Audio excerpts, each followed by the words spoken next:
Hello guys and welcome back to best car picks. നമ്മളിന്ന് ടാറ്റ മോട്ടോഴ്സായിട്ട് ബന്ധപ്പെട്ട 3 പുതിയ അപ്ഡേറ്റ്സിനെ പറ്റിയാണ് ഡിസ്കസ് ചെയ്യാൻ പോകുന്നത്. ഇതിനകത്ത് ഇപ്പോൾ ഓരോന്നിലും ഓരോ ടോപ്പിക് വെച്ച് ഒരു വീഡിയോ വെച്ച് ചെയ്യേണ്ട ആവശ്യമില്ലെന്ന് എനിക്ക് തോന്നി. അതുകൊണ്ടാണ് 3 കൂടെ ക്ലബ് ചെയ്ത്. എന്തായാലും ആദ്യത്തെ ഒരു നല്ല അപ്ഡേറ്റ് വരുന്നത് ഇവരുടെ പുതിയ 45 ഡേയ്സിൻ്റെ ഓഫർ സ്കീമാണ്. സംഭവം എന്താണെന്ന് വെച്ചാൽ ടാറ്റയുടെ ഇലക്ട്രിക് വാഹനങ്ങൾ ഇറങ്ങിയപ്പോൾ തൊട്ട് ഇതുവരെ ടോട്ടൽ 2 ലക്ഷം വാഹനങ്ങളുടെ സെയിൽ ഇവരുടെ EVs മാത്രം കംപ്ലീറ്റ് ചെയ്തിരിക്കുകയാണ്. അങ്ങനെ ഇന്ത്യയിൽ തന്നെ ഇപ്പം ഏറ്റവും കൂടുതൽ ഇലക്ട്രിക് വാഹനങ്ങൾ 4 വീലർ കാറ്റഗറിയിൽ വിറ്റത് നമ്മുടെ ടാറ്റ മോട്ടോഴ്സായി മാറിയിട്ടുണ്ട്. അത് നേരത്തെ അങ്ങനെ തന്നെയായിരുന്നു. ഈ അടുത്താണ് MG ഒക്കെ ടാറ്റ പതുക്കെ പിടിച്ചു തുടങ്ങിയത്. അവരുടെ വിൻസർ EV ആണ് മെയിൻ കോൺട്രിബ്യൂട്ടർ. പക്ഷേ എന്തായാലും ഇപ്പോഴും ഓവറോൾ സെയിൽസിൻ്റെ കാര്യത്തിൽ ടാറ്റ തന്നെയാണ് അറ്റ്ലീസ്റ്റ് 500 അല്ലെങ്കിൽ 1000 യൂണിറ്റ്സ് ഒക്കെ വെച്ച് കമ്പയർ ചെയ്യുമ്പോഴും MGയേക്കാൾ മുന്നിൽ നിൽക്കുന്നത്. അതിൻ്റെ ഭാഗമായിട്ട് തന്നെ അവർ കുറച്ച് ഓഫേഴ്സും ഡിസ്കൗണ്ടും ഒക്കെ ഇപ്പോൾ അനൗൺസ് ചെയ്തിട്ടുണ്ട്. മെയിനായിട്ട് കർവ് EVയിലും നെക്സോൺ EVയിലാണ് നമുക്കത് കിട്ടുന്നത്. അതിൽ ആദ്യത്തെ 50,000 എക്സ്ചേഞ്ച് ബോണസ് ആണ്. അത് നിങ്ങൾക്ക് ഈ 2 വാഹനങ്ങൾ ഏതെടുത്താലും കിട്ടും. അതുപോലെ തന്നെ ലോയൽറ്റി ഓഫേഴ്സ് അവർ പറയുന്നുണ്ട്. നിങ്ങൾ എക്സിസ്റ്റിംഗ് EV കസ്റ്റമർ ആണ്, അതായത് ഒരു പഴയ നെക്സോൺ EV ഓണർ ആണ് അല്ലെങ്കിൽ ഒരു ടിയാഗോ EV ഓണർ ആണെന്നൊക്കെ ഉണ്ടെങ്കിൽ 50,000 വരെയുള്ള ഡിസ്കൗണ്ട് നിങ്ങൾക്ക് ലോയൽറ്റി ബോണസ് ആയിട്ട് കർവ് EV അല്ലെങ്കിൽ പുതിയ നെക്സോൺ EV എടുക്കുന്ന സമയത്ത് കിട്ടുന്നതായിരിക്കും. ഇനി അതല്ല, നിങ്ങളൊരു എക്സിസ്റ്റിംഗ് ടാറ്റയുടെ പെട്രോൾ അല്ലെങ്കിൽ ഡീസൽ വാഹനത്തിൻ്റെ ഓണർ ആണെന്നുണ്ടെങ്കിൽ നിങ്ങൾക്ക് ലോയൽറ്റി ബോണസ് ആയിട്ട് കിട്ടാൻ വന്ന് 20,000 റുപ്പീസ് ആയിരിക്കും. അതും സെയിം നെക്സോൺ EV അല്ലെങ്കിൽ കർവ് EV എടുക്കുമ്പോഴായിരിക്കും കിട്ടുന്നത്. പിന്നെ നമുക്ക് 0 ഡൗൺ പേയ്മെൻറ്റിൽ 100% ഫൈനാൻസ് ചെയ്തു തരുന്ന ഒരു ഓപ്ഷനാണ് വരുന്നത്. അതും നല്ലൊരു കാര്യം തന്നെയാണ്. അതുപോലെ നിങ്ങൾ കർവ് EV അല്ലെങ്കിൽ നെക്സോൺ EV എടുക്കുകയാണെങ്കിൽ 6 മാസം വരെയുള്ള ചാർജിങ് ഫ്രീ ആണ്. എന്ന് വെച്ചാൽ നിങ്ങളിപ്പോൾ എവിടെയെങ്കിലും പുറത്ത് പോയി DC ഫാസ്റ്റ് ചാർജിങ് ഒക്കെ ചെയ്യുകയാണെന്നുണ്ടെങ്കിൽ പൊതുവേ അത് പെയ്ഡ് ചാർജിങ് ആണ് വരാറുള്ളത്. പക്ഷേ നിങ്ങളിപ്പോൾ ടാറ്റ പവറിൽ പോയി ഈ 2 വാഹനങ്ങൾ പുതിയതായിട്ട് എടുത്തിട്ട് ചാർജ് ചെയ്യുകയാണെങ്കിൽ 6 മാസം വരെ നമുക്ക് ഫ്രീ ആയിട്ട് ചാർജ് ചെയ്യാൻ പറ്റും. പിന്നെ ടാറ്റ തരുന്നത് ഒരു 7.2 kWh ഫ്രീ ചാർജറാണ്, അതായത് ഹോം ചാർജറാണ്. പൊതുവേ അതും പെയ്ഡായിട്ടാണ് അവർ കൊടുക്കാറുള്ളത്. പക്ഷേ എന്തായാലും ഇപ്പോൾ ഈ ഒരു സ്കീമിൻ്റെ അണ്ടറിൽ 45 ദിവസം വരെയുള്ള കണക്കിൽ നമുക്കിതൊക്കെ ഫ്രീ ആയിട്ട് തന്നെ കിട്ടുന്നതായിരിക്കും. എന്തായാലും ഇനിയിപ്പോൾ ടാറ്റ എത്രയും പെട്ടെന്ന് അവരുടെ എക്സിസ്റ്റിംഗ് വാഹനത്തിൻ്റെയും കൂടെ ഇലക്ട്രിക് വേർഷൻസ് ഇറക്കിയാലേ കുറച്ചും കൂടെ സ്ട്രോങ് ആയിട്ട് പിടിച്ചു വെക്കാൻ പറ്റുള്ളൂ. കാരണം MG ആണ് ഇപ്പോൾ ഇന്ത്യയിൽ നമ്മളൊരു വാഹനത്തിൻ്റെ സെയിൽ നോക്കുകയാണെങ്കിൽ ഏറ്റവും കൂടുതൽ ഇലക്ട്രിക് വാഹനങ്ങൾ വിൽക്കുന്നത്. അത് വിൻസറാണ്. മിക്കവാറും ഒക്കെ എല്ലാ മാസങ്ങളും 3000-ന് മുകളിൽ അതിന് സെയിൽ കിട്ടാറുണ്ട്. ടാറ്റയുടെ punch EV, Nexon EV, Tiago EV, curve EV തുടങ്ങിയ എല്ലാ വാഹനത്തിൻ്റെയും കമ്പൈൻഡ് സെയിൽ വെച്ചിട്ടാണ് ഏകദേശം 5000 യൂണിറ്റ്സിനടുത്ത് അവർ വിൽക്കുന്നത്. MG മെയിനായിട്ട് വിൻസർ EVയും പിന്നെ അവർക്ക് കൊമറ്റ് EV ഉണ്ട്, ZS EV ഉണ്ട്. അതിൻ്റെ രണ്ടിനെയും സെയിൽസിൻ്റെ കോൺട്രിബ്യൂഷൻ കുറവാണ് വിൻസർ EV വെച്ച് കമ്പയർ ചെയ്യും. പക്ഷെ എന്നാലും 3500 യൂണിറ്റ്സിനടുത്തൊക്കെ അവർ മിക്ക മാസങ്ങളിലും അറൗണ്ട് 4500 യൂണിറ്റ്സ് വരെയൊക്കെ അവർ മിക്ക മാസങ്ങളിലും വിൽക്കാറുണ്ട് ഇലക്ട്രിക് വാഹനങ്ങൾ മാത്രം സെയിൽ എടുക്കുന്ന സമയത്ത്. അതുകൊണ്ട് ഇനി ടാറ്റയുടെ പുതിയ സിയറ EV അതുപോലെ ഹാരിയർ സഫാരിയുടെ ഇലക്ട്രിക് വേർഷൻസ് ഒക്കെ തന്നെ പെട്ടെന്ന് ഇറക്കിയില്ലെങ്കിൽ ചിലപ്പം MG കംപ്ലീറ്റ് ആ ഒരു ഗെയിം കയ്യിലേക്ക് എടുക്കാനുള്ള സാധ്യതയുണ്ട്. അതുപോലെ തന്നെ ഇവർക്ക് റിസ്ക് ഉള്ള വേറൊരു കമ്പനിയാണ് BYD. ഇന്ത്യയിൽ എങ്ങാനും ഒരു ബഡ്ജറ്റ് റേഞ്ചിൽ, അതായത് അവർ സ്വന്തമായിട്ട് ഇന്ത്യയിൽ ലോക്കലായിട്ട് വാഹനങ്ങൾ അസംബിൾ ചെയ്യാൻ തുടങ്ങിക്കഴിഞ്ഞാൽ തീർച്ചയായും കുറച്ച് ലോ പ്രൈസിൽ നമുക്ക് നല്ല വണ്ടികൾ കിട്ടിത്തുടങ്ങും. ഇപ്പോൾ അവർ ഫുള്ളി ഇമ്പോർട്ട് ചെയ്താണ് ഇന്ത്യയിലേക്ക് വണ്ടികൾ കൊണ്ടുവരുന്നത്. അതുകൊണ്ടാണ് ഈ അടുത്തിറങ്ങിയ C-Line 7 ആയാലും അല്ലെങ്കിൽ സീല് പോലുള്ള നല്ല വാഹനങ്ങളായാലും നമുക്കൊരു ഇത്തിരി പ്രീമിയം എമൗണ്ട് കൊടുക്കേണ്ടി വരുന്നത്. സ്റ്റിൽ ഇമ്പോർട്ട് ചെയ്ത് വരുന്ന വണ്ടികളുടെ ഒരു സ്റ്റാൻഡേർഡ്സ് വെച്ച് നോക്കുമ്പോൾ അതിൻ്റെ പ്രൈസ് കുറവാണ്.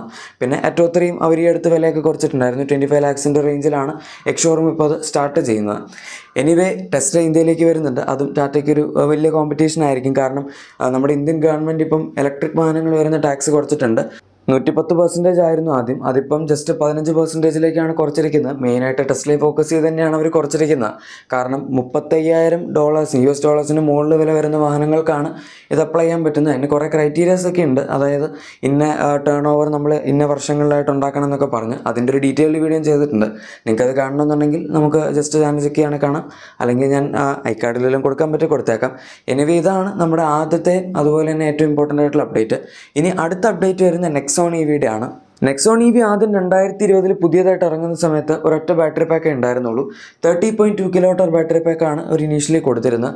അത് കഴിഞ്ഞ് 2 വർഷം 3 വർഷത്തിനുള്ളിൽ തന്നെ ഇതിൻ്റെ ഒരു ലോങ് റേഞ്ച് വേർഷൻ, അതായത് കൂടുതൽ റേഞ്ച് കിട്ടുന്ന ഒരു 40.5 അതായത് 40.5 kWh ബാറ്ററി പാക്കും ഉള്ള വേർഷൻ അവർ കൊടുത്തായിരുന്നു.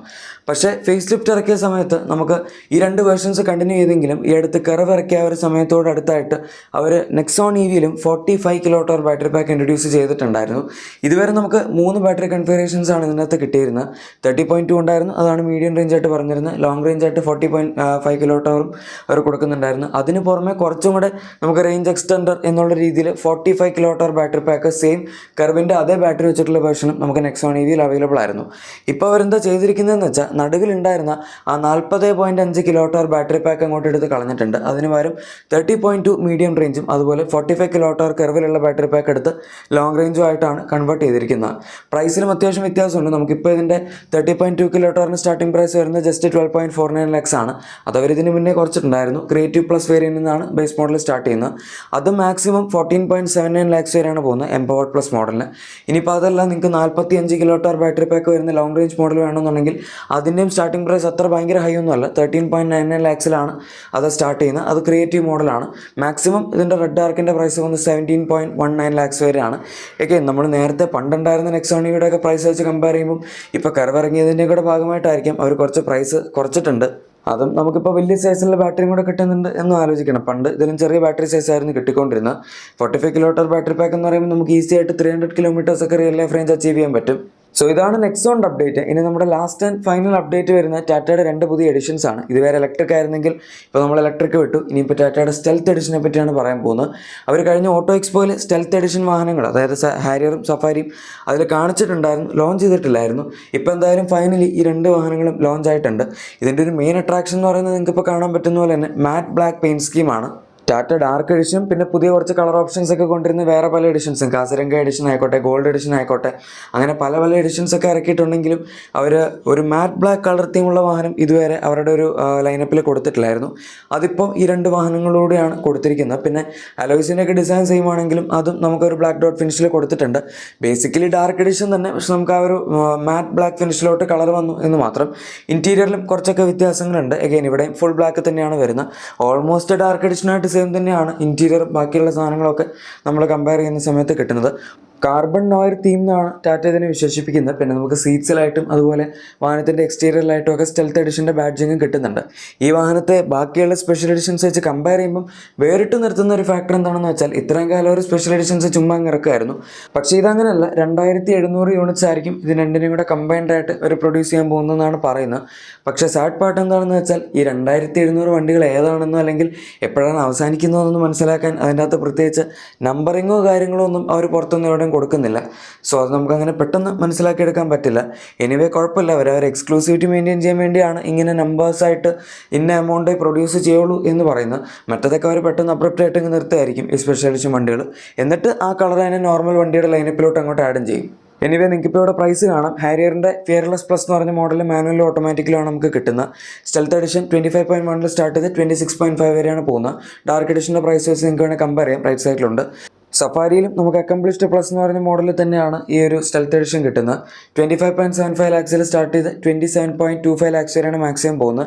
എഗെയിൻ ഇതിൻ്റെയും ഡാർക്ക് എഡിഷൻ്റെ പ്രൈസ് നമുക്ക് കറക്റ്റ് കമ്പയർ ചെയ്ത ഒരു വ്യത്യാസം മനസ്സിലാവും. ഓൾമോസ്റ്റ് 45,000 അടുത്ത് ഡിഫറൻസ് ഉണ്ട് ഡാർക്കും അതുപോലെ സ്റ്റെൽത്തും കമ്പയർ ചെയ്യുന്ന സമയത്ത്.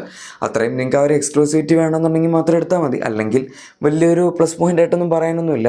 പിന്നെ മാറ്റ് ബ്ലാക്ക് ഇഷ്ടമുള്ളവർക്കും വേണമെങ്കിൽ എടുക്കാം. മെയിൻറ്റെയിൻ ചെയ്യാൻ കുറച്ച് പാടാണ്. പക്ഷെ അല്ലാണ്ട് നിങ്ങളിപ്പോൾ നോർമൽ വണ്ടി എടുത്തിട്ട് പിന്നെ അത് മാറ്റ് ആക്കണമെന്നുണ്ടെങ്കിൽ ഒന്നെങ്കിൽ നമ്മൾ റാപ്പ് ചെയ്യണം, അല്ലെങ്കിൽ മാറ്റ് PPF ഒക്കെ ചെയ്യേണ്ടി വരും. അതിലും കുറച്ചും കൂടെ ബെറ്റർ ആയിട്ട് ഇപ്പം കമ്പനി തന്നെ നമുക്ക് തരുന്നുണ്ട്. എന്തായാലും ഗൈസ്, ഇതാണ് ടാറ്റയുടെ ഇപ്പോൾ വന്നിരിക്കുന്ന 3 പുതിയ അപ്ഡേറ്റ്സ്. നിങ്ങളുടെ എക്സിസ്റ്റിംഗ് വാഹനത്തിന് എന്തെങ്കിലും ചെറിയ ആക്സസറീസോ ക്ലീനിങ് പ്രൊഡക്ട്സോ ഒക്കെ വേണമെന്നുണ്ടെങ്കിൽ ഉറപ്പായിട്ടും നമ്മുടെ ഡിസ്ക്രിപ്ഷൻ അല്ലെങ്കിൽ പ്രൊഡക്ട്സ് ടാഗ് ചെക്കൗട്ട് ചെയ്യുക. അവിടെ നിങ്ങൾക്ക് എല്ലാ കാര്യങ്ങളും ലഭിക്കും. വീഡിയോ ഇഷ്ടപ്പെട്ടെങ്കിൽ മറക്കാതെ തന്നെ ലൈക്കും സബ്സ്ക്രൈബും ഷെയറും കൂടെ ചെയ്തേക്കാം. നമുക്ക് മറ്റൊരു വീഡിയോയിൽ കാണാം. Thank you for watching my video and good bye.